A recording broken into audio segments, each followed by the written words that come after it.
The special grand jury investigating efforts by former President Trump and his allies to overturn the 2020 election results in Georgia has released its partial report. So they unanimously concluded there was no evidence of widespread voter fraud, rejecting Trump's claim, and they believe one or more witnesses committed perjury and are asking local prosecutors to bring forth some charges. Sharon Crowley is here now with the details. Sharon. Yeah, that's right. The big question now is, who does the grand jury think lied committing perjury?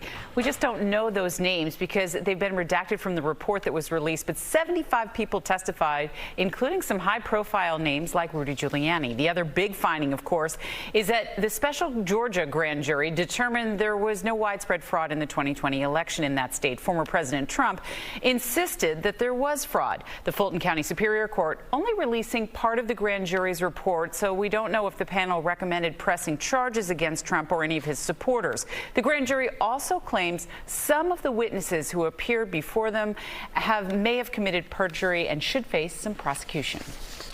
A majority of the grand jury concluded that one or more people who testified before them may have committed perjury and recommended that the district attorney consider charges against those individuals. Ankush Kaduri is a former federal prosecutor. He says the Fulton County DA who launched the investigation will ultimately decide whether to bring criminal charges against anybody. Well, the DA has said that their office plans to make charging decisions imminently. That's the word that she used. But that doesn't really tell us how quickly it would happen. It just sort of indicates that they're, focused on moving things forward and potentially making some charging decisions. But she hasn't provided anything like a specific timeline.